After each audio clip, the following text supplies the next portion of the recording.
Bismillahirrahmanirrahim. Assalamualaikum warahmatullahi wabarakatuh dan salam sejahtera. Kepada semua pelajar-pelajar, terutamanya pelajar SPM sejarah. Kita nima ya. Jadi kita sambung lagi pembelajaran kita. Jadi dalam video kali ini cukup sambung di bab 5.5 sudah. Perjanjian Julai 1963 dan peristiwa pengisytiharan Malaysia. Jadi ada dua perkara lah, Perjanjian Julai 1963 dan juga peristiwa pengisytiharan Malaysia.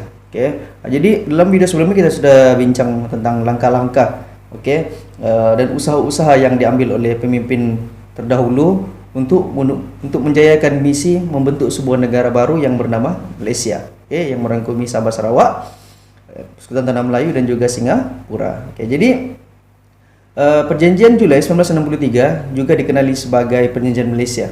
In English, Malaysia Agreement 63 ataupun ringkasnya MA 63. Kalau menjelang pilihan raya ni, isu MA 63 ni akan sentiasa dibangkitkan oleh ahli politik untuk menarik sokongan daripada rakyat, terutamanya di Sabah ni. Jadi perjanjian ini ditandatangani antara Kerajaan British, Persekutuan Tanah Melayu, Sarawak, Sabah dan juga Singapura. Jadi ada 5 kerajaan lah yang dalam perjanjian ini. Termasuklah British sekali. Sebab British yang menguasai Sabah dan Sarawak kan pada masa itu, dan juga Singapura. Tanah Melayu sudah merdeka kan. Tapi 3 negara ini belum lagi. Alright. Jadi perjanjian ini diadakan pada 9 Julai 1963 di London, bukan di Malaysia. Jadi kandungan perjanjian ini seperti yang dikemukakan oleh jawatan kuasa antara kerajaan. Jadi dalam prinsip utama perjanjian ini ialah mengiktiraf hak yang sama kepada semua negeri di dalam Malaysia. Kepada semua negeri di dalam Malaysia. Maksudnya ialah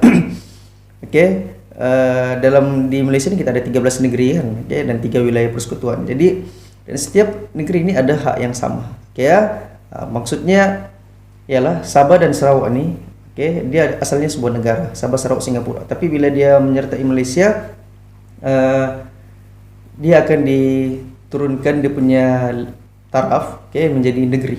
Maksudnya kan pembentukan Malaysia ni kan dia antara 4 negara, negara Persekutuan Tanah Melayu, negara Sabah, negara Sarawak dan juga negara Singapura. Jadi maksudnya ialah Sabah, Sarawak dan Singapura ini akan sama level dengan negeri-negeri yang ada di Persekutuan Tanah Melayu, dengan Johor, dengan Melaka, Pulau Pinang, Kelantan, Terengganu dan juga negeri-negeri yang lain. Paham enggak maksudnya? Betulkan saya kalau saya silap fakta, tapi yang kalau ikut pemahaman saya ialah sebab pembentukan Malaysia ini antara 4 buah negara. Tapi bila negara tiga negara yang menyertai ini, Sabah, Sarawak dan Singapura ini, bila termasuk dalam pembentukan Malaysia, Sabah, Sarawak dan Singapura akan sama level dengan negeri-negeri yang ada dalam Persekutuan Tanah Melayu. Bukan sama level dengan Persekutuan Tanah Melayu, tapi sama haknya dengan negeri-negeri yang ada dalam Persekutuan Tanah Melayu. Sebab Persekutuan Tanah Melayu itu dibentuk daripada 9 buah negeri kan, 9 buah negeri yang ada sultan beraja kan. Jadi bila Sabah, Sarawak menyertai pembentukan Malaysia, jadi akan samalah haknya dengan negeri-negeri itu. Faham? Jadi ada juga yang cakap macam di downgrade ataupun diturunkan level, tapi macam mana mau cakap Ini kita kena tanya lagi pendapat pakar ya. So kalau ikut pemahaman saya, jadi perjanjian utama ini mengiktiraf hak yang sama kepada semua negeri. Bukan semua negara yang sama. Sebab dalam Malaysia, Sabah dan Sarawak dianggap sebagai negeri, padahal sebelumnya dia adalah sebuah negara. Itu bezanya. Ini pendapat, ini pemahaman saya lah. Kalau saya silap, mungkin boleh tanya guru-guru Anda yang lebih pakar dalam sejarah. Jadi kita sambung dalam intipati perjanjian Malaysia ni. Tarikh pembentukan Malaysia adalah pada 31 Ogos 1963. 31 Ogos 1963. Jadi dan Sarawak, Sabah, Singapura akan menjadi ahli dalam Persekutuan Malaysia, bersama-sama Persekutuan Tanah Melayu. Maksudnya ialah dalam Malaysia ini ada 4 negara lah, yang bersekutu membentuk sebuah negara yang bernama Malaysia. Tapi dari segi hak, Sabah, Sarawak dan Singapura sama haknya dengan negeri-negeri kecil yang ada di persekutuan di tanah Melayu. Faham? Sabtu Malaysia kita ada 14 jalur kan?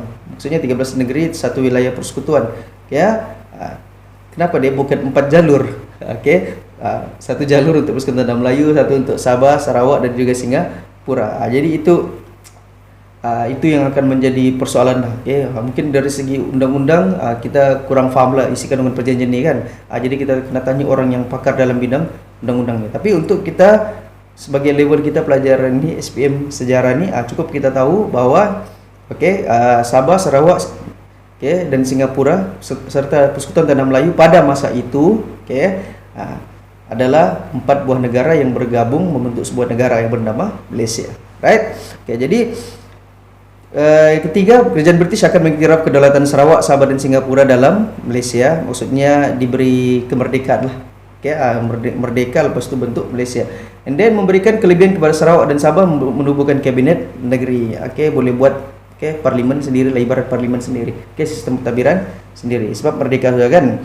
And then kelima, memperuntukkan tempoh peralihan. Contohnya dalam bidang pentadbiran awam serta pendidikan kepada Sarawak dan Sabah. Memanglah perlu ubah kan supaya seragam seluruh Malaysia. Sebab Sarawak dan Sabah sebuah negara dia punya sistem pentadbirannya sendiri. Ada sistem pendidikan sendiri. Tidak sama dengan di Persekutuan Tanah Melayu. Jadi perlu ada masa untuk ubah itu semua. Jadi kalau di Sarawak dan Sabah memang dululah, mungkin Semenanjung pun begitu juga. Sistem pentadbiran dan juga pendidikan menggunakan bahasa Inggris sebagai bahasa pengantar utama. Kalau di Sabah ni tidak tahu lah macam mana di Semenanjung, tapi kalau saya di Sabah ni saya tengok orang beliau-beliau yang umur 60 tahun ke atas ni, yang sempat hidup zaman British ni kan, mereka semua boleh berbahasa Inggris. Sebab memang dahulu bahasa pengantar utama adalah bahasa Inggris, terutamanya yang kerja di laut ni, kerja kapal laut semua kan memang menggunakan bahasa Inggris. Jadi kalau kita berjumpa beliau-beliau ni, uncle ni kan, cerita-cerita dengan diorang ni kan, memang diorang banyak menggunakan bahasa Inggris. Sebab memang mereka boleh berbahasa Inggris. Then seterusnya, kursi parlimen diberikan kepada Singapura sebanyak 15 kursi, Sarawak 24 dan Sabah 16 kursi. Ini untuk parlimen lah. Yang 7, penduduk Singapura, Bumi Putra, Sarawak dan Sabah mendapat pengiktirafan yang sama seperti orang Melayu dalam perlembagaan persekutuan. So, kalau dalam persekutuan tanah Melayu, perlembagaan persekutuan tanah Melayu, orang Melayu ada haknya sendiri, ada hak istimewa yang diperuntukkan dalam perlembagaan. Sebab negeri-negeri itu, negeri-negeri Melayu kan diperintah oleh raja-raja Melayu kan. Melayu adalah majoriti. Jadi memang wajarlah ada hak istimewa dan kelebihan tertentu yang diberikan kepada orang Melayu. Tapi bila pembentukan Malaysia ni, penduduk Sabah dan Sarawak, Bumi Putra Sabah dan Sarawak diberikan hak yang sama seperti orang Melayu. Maksudnya sama level lah. Sama dia punya level dengan orang Melayu dan Bumi Putra. Sebab bukan kita mau macam diskriminasi. Dia begini, Bang. Sebab zaman dulu, orang Cina dan orang India dianggap sebagai imigran, orang luar. Yang merantau tinggal di sini. Tapi sekarang dalam situasi kita sekarang, konteks kita sekarang, orang Cina dan orang India dan juga kaum-kaum lain yang lahir di Malaysia ini, mereka bukan sudah dianggap sebagai imigran. Masih tetap orang Malaysia juga. Jadi berbeza sentimen antara dahulu dengan sekarang. Tapi dari segi perlembagaan dia tetap tidak berubah. Dia tetap tidak berubah. Melayu dan Bumi Putra Sabah Sarawak mempunyai kelebihan yang sedikit lah, ada kelebihan sedikit, ada hak istimewa yang sedikit berbanding dengan kaum lain. Faham? Ini bukan pasal perkauman ini adalah berkenaan dengan undang-undang. Ini sebab itu kita kena faham. Orang yang faham sejarahnya, belajar sejarah yang akan faham lah. Karena sebab isu perkauman ini selalu dibawa dalam isu politik, terutamanya parti politik yang bukan Bumi Putra, bukan Melayu. Kenapa Melayu begini ada hak begini, hak begini. Kenapa kami adalah warga negara kelas kedua kenapa begini? Jadi warga Melayu Bumi Putra warga negara kelas pertama mana boleh. Memang mereka persoalkan begitu, bukannya maksudnya begitu sebenarnya. Itu sudah termaktub dalam perjanjian Malaysia semasa pembentukan Malaysia. Ya sejak dulu lagi sudah memang begitu. Ya bukan kita mau diskriminasi orang Cina ke India ke kawan lain, bukan. Ya, red hak istimewa. Tiada pun yang istimewa sangat pun. Oke. Kalau jadi Melayu kami putra tiada beza pun sama aja. Semua kita mendapat hak pendidikan yang sama. Sama-sama pun boleh kumpul harta yang oke. Semua pun boleh buat bisnis apa semuanya. Dan realitinya yang berjaya, yang kaya di Malaysia ini kan majority bukannya Melayu Bumi Putra kan. Jadi kalau kita mau cakap hak istimewa tiada istimewa sangat pun. Jadi kaum yang bukan Melayu, bukan Bumi Putra janganlah rasa macam oh kami ini rasa didiskriminasi, tiada. Sama ya semua sebenarnya. Tidak beza pun. Alright. And then seterusnya info tambahan, Sabah bersetuju mengiktiraf bahasa Melayu sebagai bahasa kebangsaan dan sebagai balasan dibenarkan menggunakan bahasa Inggris dalam tempo 10 tahun selepas 1963. Ya betul.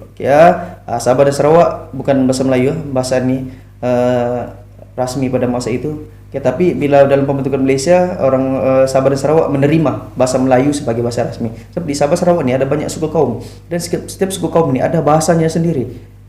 Lain daerah, lain dia punya bahasa. Masih ramai lagi orang-orang tua ni yang di Sabah Sarawak ni yang masih tidak fasih berbahasa Melayu. Mereka lebih selisih menggunakan bahasa kaum masing-masing. Tapi sekarang ni zaman kan sudah lebih 60 tahun merdeka kan. Ramai sudah orang yang lupa, yang tidak pandai menggunakan bahasa suku kaum masing-masing. Kalau di situasi di Sabah ni kami ni yang kalau orang di pedalaman, area-area pedalaman, orang kaum Kadazan, Dusun Murut, orang Bajau kan, Sempurna sana, orang masih kuat lagi jati diri menggunakan bahasa suku kaum masing-masing. Tapi kalau yang tinggal di bandar-bandar ni kurang sudahlah menggunakan bahasa suku kaum masing-masing. Yang yang Murut tidak pandai sudah cakap bahasa Murut, yang Kadazan Dusun tidak pandai sudah bercakap bahasa Dusun kan. Jadi dia beza jadi bahasa Melayu digunakan sepenuhnya sebagai bahasa kebangsaan. 10 tahun lah, 10 tahun selepas itu. Sebab bahasa Inggris digunakan memang full English dulu. Sebab tu saya cakap tadi, orang beliau-beliau yang hidup sempat zaman ni 60-an 70-an ni, mereka semua boleh berbahasa Inggris dengan baik. Tapi zaman moden ni bahasa Inggris pula yang menjadi masalah kita. Penguasaan bahasa Inggris tu kurang, terutamanya kaum Melayu Bumi Putra kurang penguasaan bahasa Inggris. Itu realitinya. Kalau Sabah ni tidak bergabung dengan Sarawak dan Semenanjung membentuk Malaysia, mungkin semua kita ni di Sabah ni, negeri yang orang yang tinggal di Sabah Sarawak ni mungkin berbahasa Inggris. Jadikan bahasa Inggris sebagai bahasa rasmi. Alright. Jadi apa yang berlaku? Misi Pertubuhan Bangsa-Bangsa Bersatu PBB. Dia begini. Indonesia kan menentang. Awalnya menyokong, lepas tu menentang pembentukan Malaysia.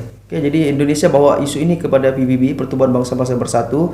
Jadi PBB pun kena siasat lah. Orang Indonesia tuduh cakap ini adalah bentuk penjajahan baru. Orang Sabah Sarawak tidak bersetuju dengan pembentukan Malaysia. Jadi PBB terpaksa buat satu jawatan kuasa lagi hantar pegawai-pegawainya untuk siasat. Betulkah? Betulkah rakyat Sabah dan Sarawak menyokong? Jadi mereka turunlah ke Sabah, ke Sarawak buat tinjauan. Buat semula seperti apa yang dilakukan oleh Tun Abdul Rahman and the Gang sebelum tu. Buat tinjauan, buat jawatan kuasa. Jadi dia perlu ambil pasangan. Dekat sudah dengan pembentukan Malaysia ni. Jadi Setiausaha Pertubuhan Bangsa-Bangsa Bersatu PBB mereka siapkan laporan. Laporan tu menunjukkan bahwa memang betul orang Sabah dan Sarawak majoriti menyokong pembentukan Malaysia. Jadi tidak masalah lah, Indonesia tidak ada hak untuk halangkan, untuk proteskan. Jadi tapi masalahnya ialah laporan siasatan itu siap pada 14 September 1963. Sedangkan dalam perjanjian janji 31 Ogos kan 63, tapi 14 September baru siap tu laporan. Jadi terpaksa lah ditunda pembentukan Malaysia itu kepada 16 September 1963 lewat 2 minggu. Sebab apa? Sebab protes daripada Indonesia dan PBB terpaksa siasat dan mereka perlukan masa. Sebab itulah tertangguh. Sebab itulah kita hari pembentukan Malaysia 16 September. Sepatutnya 31 Ogos supaya serentak dengan kemerdekaan tanah Melayu 31 Ogos kan. Tapi ada juga hikmahnya, ada kebaikannya. Jadi kita cuti 2 kali, 2 hari. 31 Ogos cuti, 16 September pun cuti. 2 kali kita cuti kan. Itulah kelebihannya untuk kita lah. Tapi menyusahkan pula orang yang dulu nih, mereka yang hidup zaman nih, yang ngurus nih. Pembentukan Malaysia. Alright, jadi lepas tiada masalah sudah 16 September diumumkan lewat 2 minggu serentak diisytiharkan di Sarawak. Oke, Datuk Abang Haji Openg, Abang Sapii mengangkat sumpah sebagai jawatan yang di-Pertuan Negeri Sarawak. Oke, seperti ada sultan kan, sampai Sarawak tidak sultan. Nah, jadi nanti jawatan yang di Pertua Negeri. Oke, and then Kuala Lumpur, ini Pertuan Agong membacakan Istiaran Malaysia di Stadium Merdeka. Oke, macam 31 Ogos juga. Kalau di Sabah di Kota Kinabalu. Oke, jadi kamu boleh tengok videonya nih. Oke, masih ada video peristiwa bersejarah ini. Oke, ada orang upload di YouTube. Kamu di channel YouTube RTM ada upload. Oke, tentang peristiwa ini. Oke, cikgu tidak boleh upload di video cikgu sebab hak cipta terpelihara. Oke ya. Jadi kamu boleh tengoklah peristiwa itu. Oke, yang orang Sarawak boleh tengok video yang Sarawak. Oke, Sabah boleh tengok. Oke, ini detik bersejarah. Oke, pembentukan Malaysia. Oke, dan orang-orang yang ada dalam video itu mungkin tiada sudah sekarang, kan hampir semua sudah meninggal dunia. Dan berkat usaha dan hasil kerja mereka, kita yang menikmatinya sekarang. Terbentuklah sebuah negara yang bernama Malaysia. Rasanya itu saja daripada cikgu. Tarik penting negara kita 16 September 1963. Hari Malaysia. Alright. Jadi itu saja. Selamat mengulang kaji. Kalau ada soalan tanya cikgu kamu, jangan tanya saya. Alright, kita jumpa lagi di video akan datang. Alright, bye bye.